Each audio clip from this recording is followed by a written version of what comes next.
In the days following Hurricane Harvey's landfall on the Texas Gulf Coast as a Category 4 storm on Friday, August the 25th, 2017, prices at the Henry Hub in Louisiana, generally considered the U.S. price, actually decreased.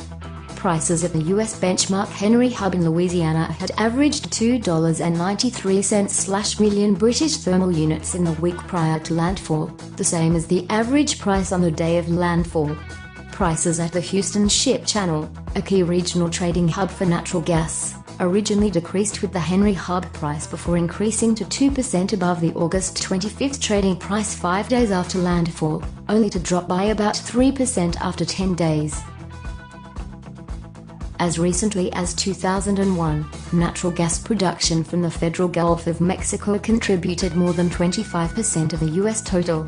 Over time, that share has been steadily decreasing, and in 2016, federal Gulf of Mexico production represented just 4% of total U.S. natural gas production.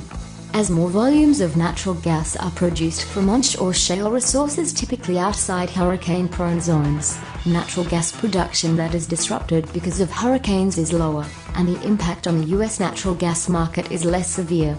From August the 24th and September the 4th, 2017, the Bureau of Safety and Environmental Enforcement within the Department of the Interior reported that federal Gulf of Mexico shut-ins, or reduced production of offshore natural gas, averaged 544 million cubic feet per day, reaching a maximum of 835 million cubic feet per day on August the 26th.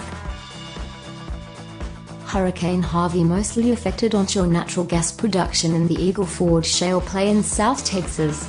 Natural gas production from the Eagle Ford averaged 6 BCFD in the first 8 months of 2017.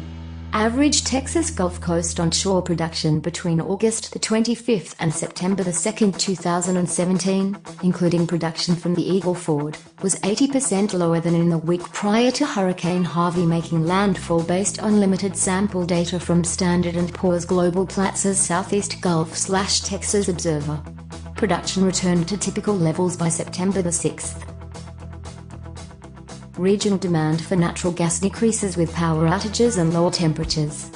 By the time Hurricane Harvey made landfall, lower than average temperatures had already pushed electric loads below typical levels in the region.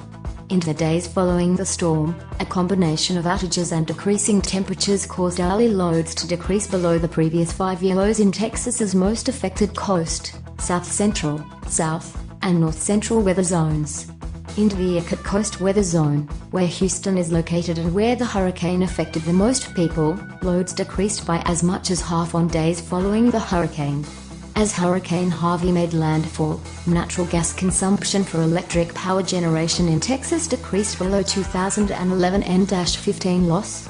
Natural gas consumption for power generation has continued to decrease even with power restorations as temperatures have remained lower than seasonal averages.